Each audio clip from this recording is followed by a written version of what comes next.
think Abel Sanchez deserves a lot of credit for his game plan, even though nobody will mention him for Trainer of the Year. On Saturday night, I spoke to a guy who who said he worked for HBO. He was at the fight and he was hanging kind of near the dressing area. And he had a uniform on and he was there with a camera guy. And he looked official. All right.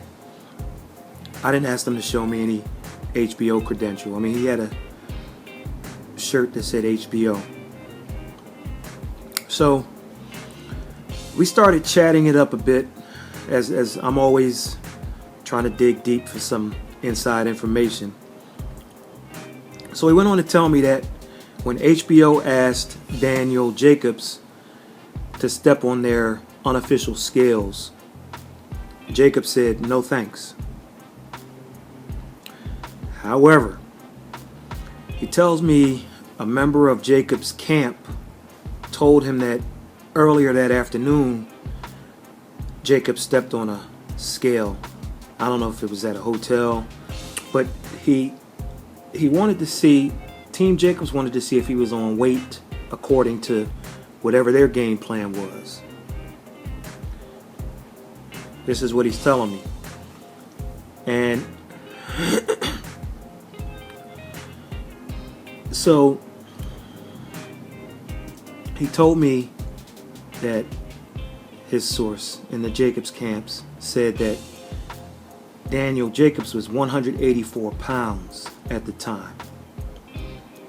And I asked him if I could quote him, if I could mention his name. He was like, well, you can go ahead and mention my name. He said, sure.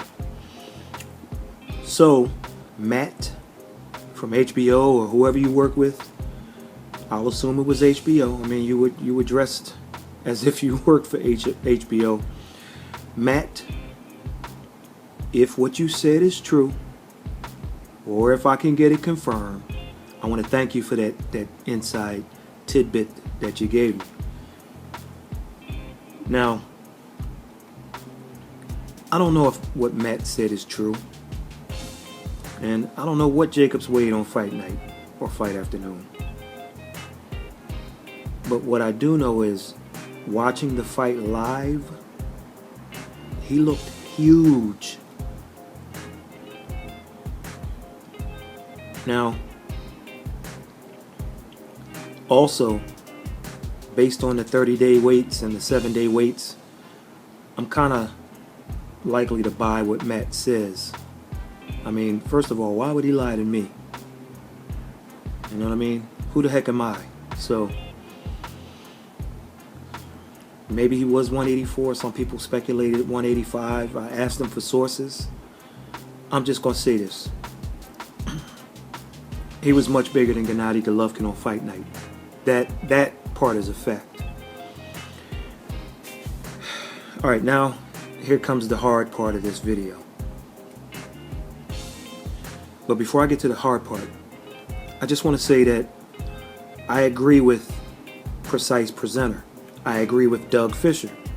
I agree with 978 Diplomats or the Fight King. I agree with my man Faraz over there at Strictly Boxing News. You need to follow all these guys.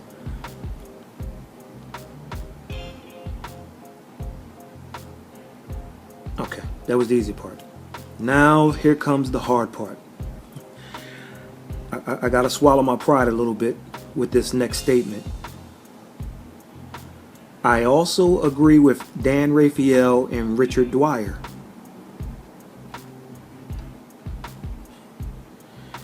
God, it hurt me to say that.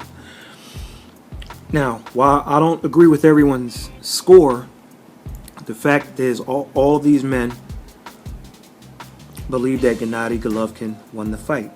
Some believe it was 114, 113. Some believe it was different.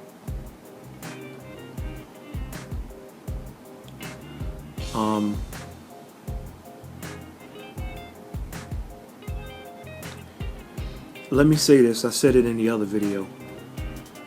What you're going to hear a lot from people is this. Well, watching the fight live, I scored it such and such way. When I went home and watched it again, I scored it such and such way. I think this is one of those type of fights. So I'm talking about what I scored live. If you look at my Chocolatito versus the Rumvisai, you'll see what I had to say about scoring it live as opposed to watching it on television, and why I haven't done the television part yet. Okay, moving on. So going back to Abel Sanchez, my belief is that when Team Golovkin realized that Jacobs was going to come in not just bigger, they knew he was going to be the bigger man, but was going to come in extra big. I think that Abel Sanchez reiterated to Golovkin to take his time, as he did with Lemieux and to an extent with Curtis Stevens. And boxing, try to break him down. If you can't do that, win your rounds, and eventually you'll get him out of there. Now, the getting him out of there part didn't happen, but here's the bottom line with the fight. Daniel Jacobs did okay, but he didn't do enough. And the numbers will back that up. But first, once again, let me reiterate something I said during the Keith Thurman, Danny Garcia recap, amongst others.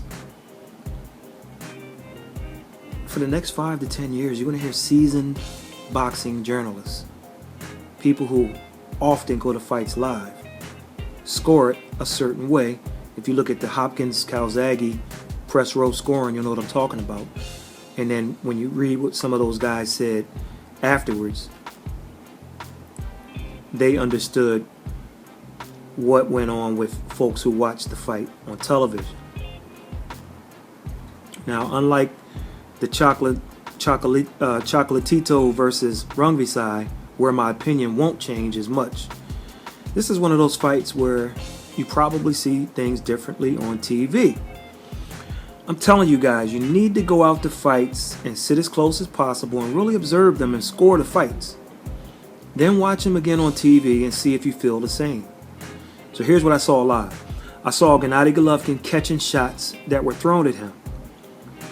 Kind of like Danny Garcia, but in a better way. Now, while Jacobs' hand speed was evident, if you were live, you saw punches that were caught. And what I mean when I say he was catching punches, what you mean is he's catching them with his shoulders, with his arms, with his wrist. He's blocking the punches, but they happen fast, and when you watch it on TV, you kind of swayed to believe they're big-time shots that land. If you watch Timothy Bradley's fight with Manny Pacquiao, the first fight, he rolled with a lot of those punches, and a lot of times they look worse than what they were.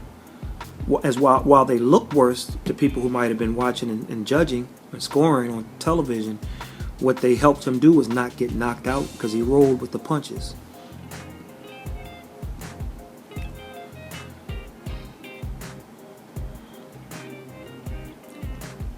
If you go back to my prediction video, I was one of the few, if only, person who speculated that Danny Jacobs' chin wasn't as poor as people thought. And I gave my reasons. First thing with the Pirogue fight, because at the count of 5, Danny was ready to get up. But the referee, Robert Byrd, in my opinion, blew the call, in my opinion, and counted him out. In the other fight, when he went down against the Latin Snake, once again, Jacobs rushed in, he came in square, and he got caught. And when you square like that, you have no balance. You're going to go down. But he immediately got up, and no big deal. Now all of a sudden, everybody's talking about how Jacobs' chin isn't that bad because Golovkin didn't stop him. Everybody's saying that now. Me, I'm going the same route as I went in my prediction. We still don't know if his chin is as poor as people speculated, or if it's not. We still don't know. I still hold the same opinion. Here's why. On fight night, Gennady Golovkin wasn't in there with the middleweight. On fight night, Gennady Golovkin wasn't in there with a super middleweight. On fight night, Golovkin wasn't even in there with a light heavyweight.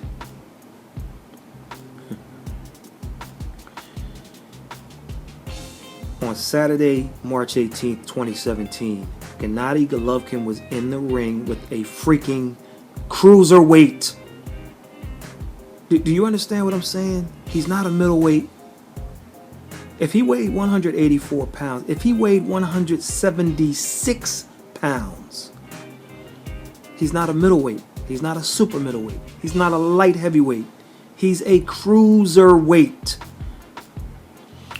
So there's a guy with a video. If you type in Golovkin versus Jacobs 12th round or something like that, he just has the 12th round.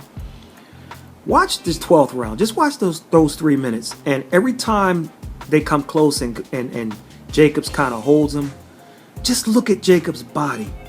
Yo, he was huge. And if that doesn't fly for you, in other words, look at Jacobs in the Pirogue fight. Then look at him in the Golovkin fight. It's like apples and bananas. He was much bigger last Saturday night. But guess what? He was still a middleweight at the weigh-in both times. Before Pirogue, before Golovkin. So obviously there's a science. There's a science to it all. Kind of makes you wonder how he does it though, right? Now listen. Here's my real summary. Let me explain what's going on with people's minds. Have you ever heard of the 7 chakras? That's CHAKRAS. Your chakras. Some people say chakras. Well, don't worry about it. Let me just tell you this. I truly understand the subconscious mind. And in the subconscious, or the back of everyone else's mind, if you want to put it that way, was this. Gennady Golovkin is a huge puncher. Okay? He's a monster. He's knocked out 23 opponents in a row. That's what's playing on people's subconscious, playing in the back of their mind before the fight. You know what else was playing? Danny Jacobs has no chin. Look at what Mora did to him. And he's feather-fisted. So you know what Golovkin's going to do. He's knocked out 23 in a row. So when Golovkin goes and outboxes Jacobs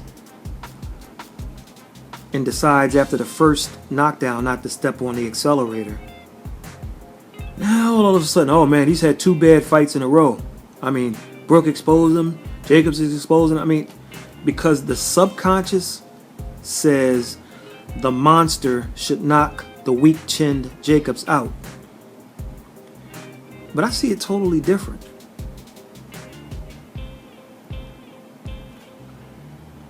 Doesn't what Golovkin did offset all of this one-dimensional brawler talk? Oh man, he's just one-dimensional. He's a brawler. But he outboxed Daniel Jacobs. First it was all he does is brawl. Then he outboxes the 2nd or 3rd or 4th best middleweight in the world. And now he's a bum because he doesn't fight like the brawler you originally described him as. I mean, which one is it, guys? First he's a brawler. Then he outboxes your guy. Now he's a bum because he's not a brawler. I mean, come on, man. Same with Kovalev. Most people were shocked when Sergey Kovalev outboxed Andre Ward. Not brawled, not grappled, outboxed boxed Andre Ward. Well, that's because Ward isn't a boxer. If you watch his fights, he's more of a grappler and a maneuverer than anything. He knows how to maneuver in the ring. He knows how to grapple. He knows how to wrestle a bit. But I'm talking about from a pure boxing standpoint. So this guy Golovkin shows you his other dimensions. He boxes, he secures his victory, and people decide the other guy won. Well, Jacobs did win in a way. He didn't get knocked out. He ended Golovkin's knockout streak. But because the subconscious said weak chin, killer, 23 knockouts, monster, weak chin, knocked down by Sergio Mora, who has what? Who knows? Single-digit knockouts? I don't know. So you look at it and say, because he didn't get the knockout, not only was he exposed, but he lost. I don't think so. My card agreed with two of the judges. I had it 115, 112. And listen, if you had it for Jacobs, I'm not going to sit here and argue with you. I'll strongly disagree. I'm not going to argue with you. Let me just say this. A lot of people hated Lennox Lewis. He's one of my all-time favorites, but he wasn't well liked, especially here in the States. I mean, I get it. But a few years after retiring, people were begging for Lennox Lewis to come back and clean up the mess that the heavyweight division was. Because they knew what they were going to get with him. I say that because people need to appreciate Gennady Golovkin while he's here. He'll be 35 in a couple weeks and be gone soon. He's fought 400 times in the amateurs and pros, over 400 times, and he's never been knocked down. He's shown that he can box. He's shown that he can brawl. But what people don't realize is that he methodically breaks people down.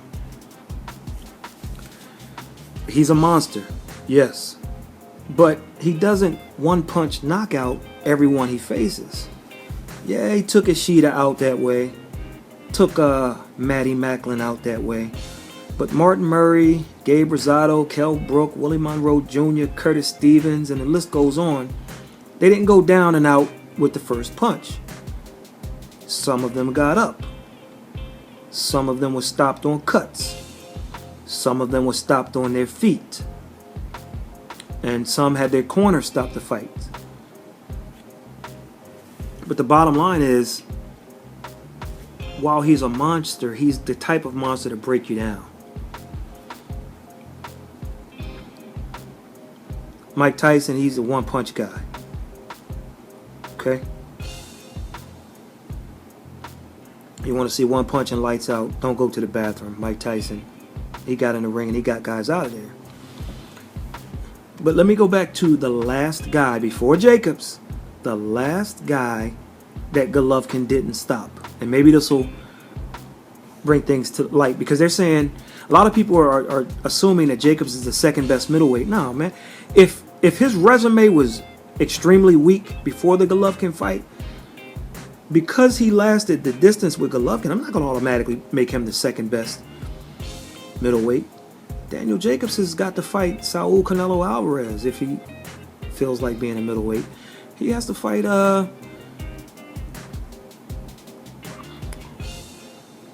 Matthew Macklin. He has to fight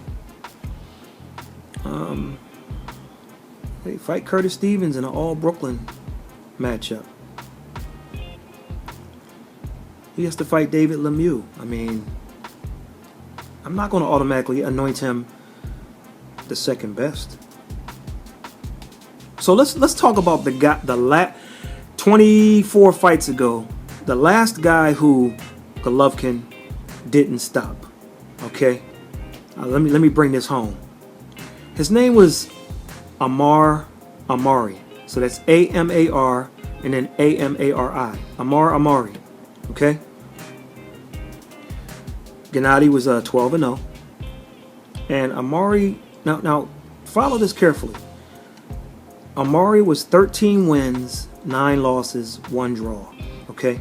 That's 13 wins, 9 losses, folks. In those 9 losses, 5 were by knockout.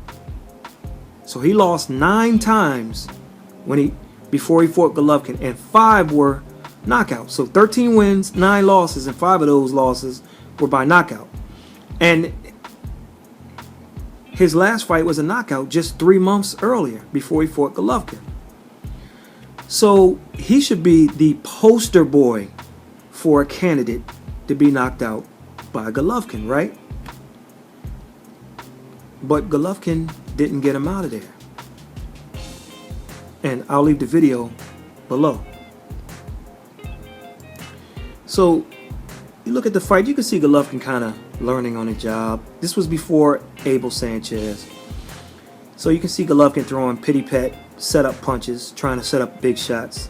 You can see Golovkin cutting the ring off. You can see him kind of giving feints here and there. For those who don't know what a feint is, it's kind of like you jump, like you're faking like you're gonna throw a punch to get the guy to jump or get him out of position, and then either you throw a punch afterwards or you do whatever. But it's just to set him up. It's like, all right, let me see if I can make him jump. See how his motor skills are, if he's gonna react. So it was an 8-round fight, and I wanted to ask Golovkin about that one, and I wanted to ask him one-on-one, but he had so many fanboys around him after the fight that I decided not to. Plus, I was in the Rotten Apple, kind of illegally parked for 3 hours or so. So I went to check on the vehicle, and no ticket, no tow. So that's how I do in New York. I mean, it's like it's gonna be what it's gonna be. So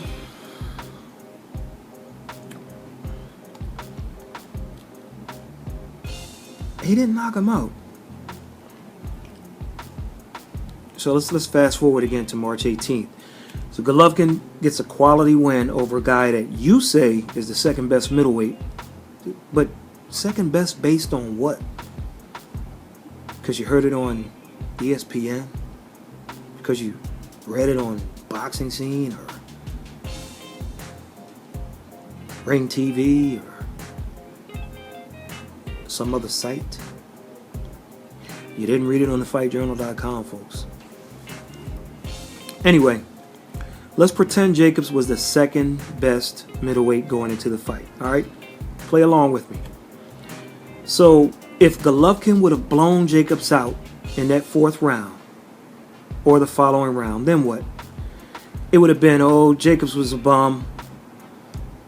Jacobs wasn't, he was nothing. He was a bum.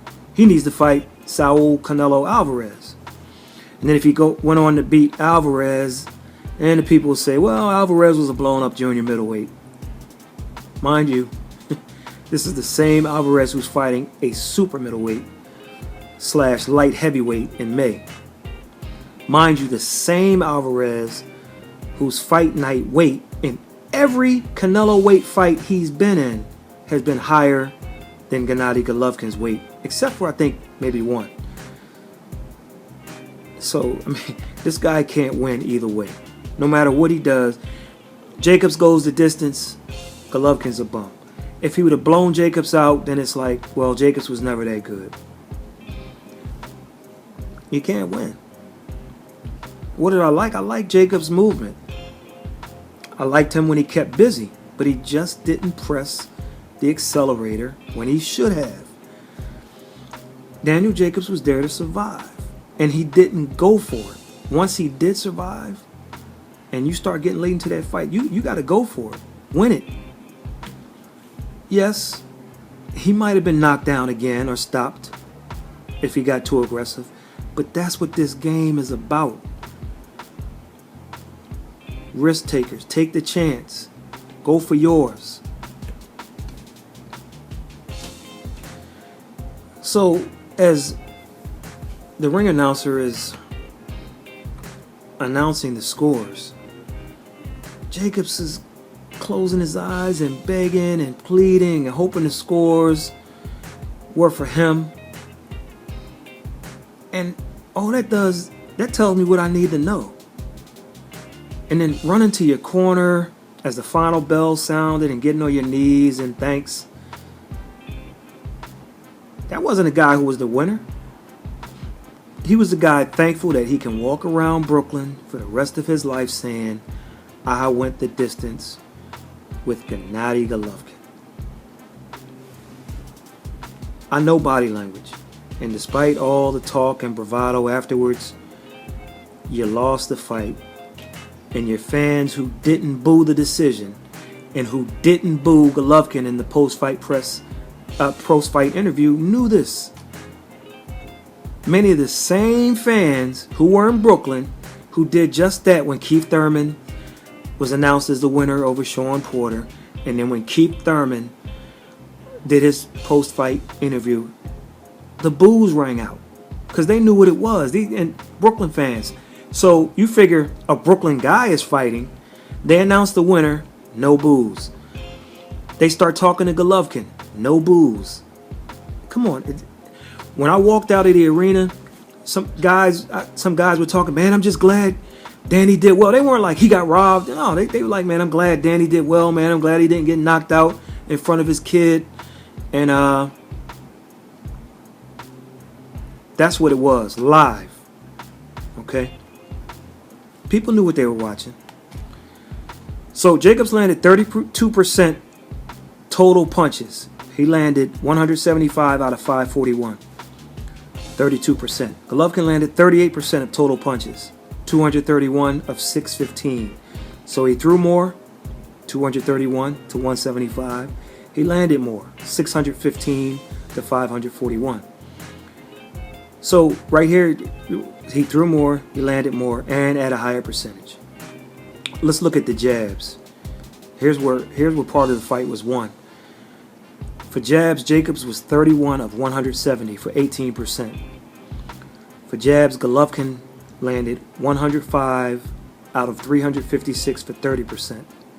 So, in other words, 1 out of every 3 jabs Golovkin threw landed. Here's definitely where the fight was won. Power punches. Jacobs was 144 of 378 for 38%. Golovkin threw less, 126, landed less, 259 for 49%. He landed just shy of 50% of his power shots to 38 for Jacobs. Here's another stat. I'm not real big on numbers. I'm bigger on the eye test, but here's another stat because it's fact-based. Golovkin outlanded Jacobs in 9 of the 12 rounds, just like Chocolatito and Rungvisai. 9 of the 12 rounds, Golovkin outlanded Jacobs. Golovkin, in my opinion, made the fight closer because he seemed a bit too cautious, and he didn't open up.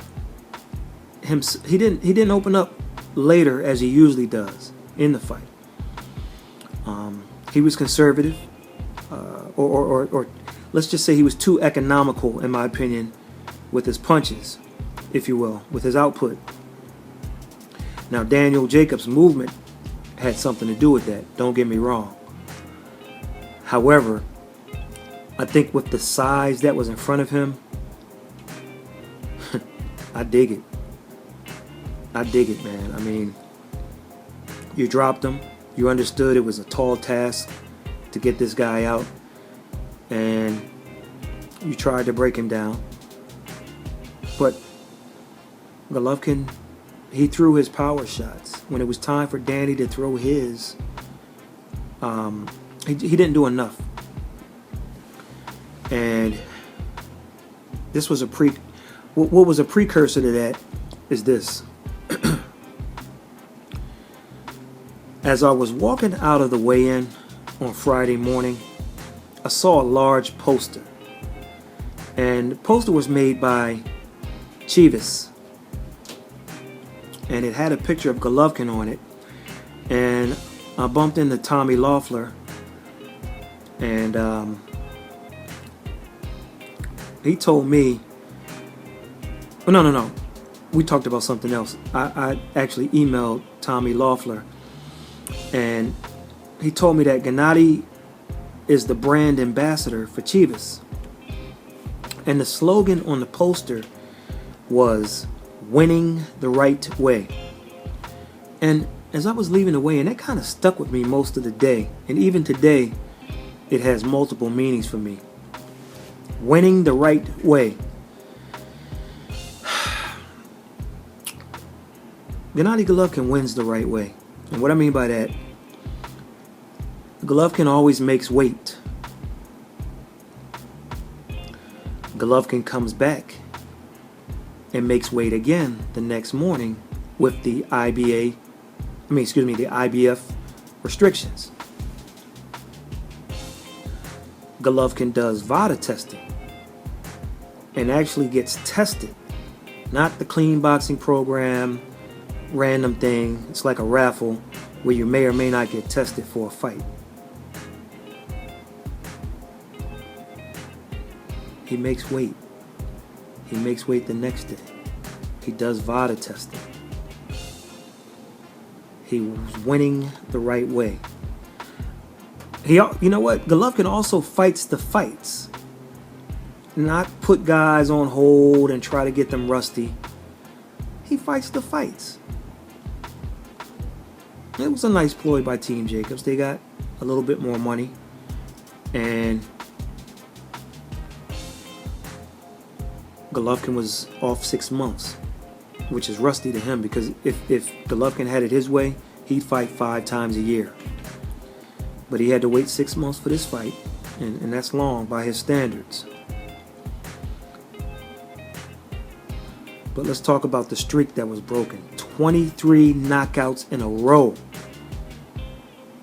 Folks, not even One Punch Mike Tyson did that. But now Golovkin's a bum. He's one-dimensional, but who else has accomplished that feat if Golovkin's one-dimensional?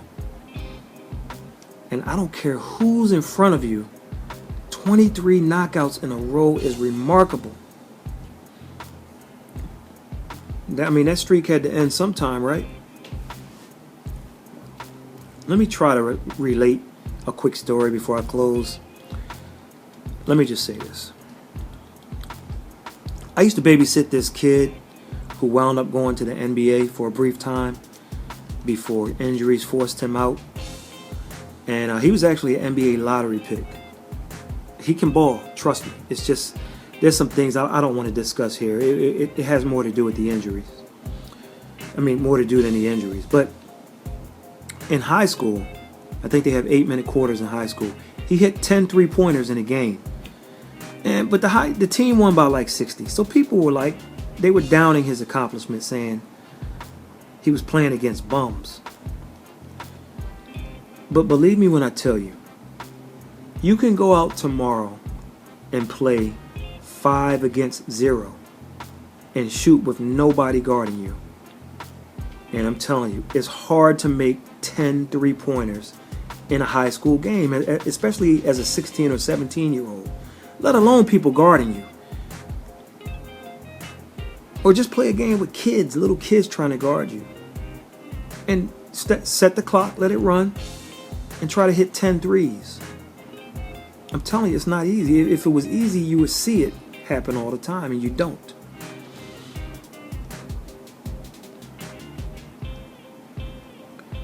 Gennady Golovkin is 35 years old in a couple of weeks. He is no longer in his physical prime. He will now have to be like the older version of Michael Jordan and adjust his game and win by other means. Trust me, when this guy is gone, people will appreciate him like they did Lennox Lewis. After the fact. After the fact. And you know what? They'll wish he was still here chopping people up. Because they're going to miss it. I got 2 t-shirts, both size extra large from the event. The first 2 people who email me can get the shirts.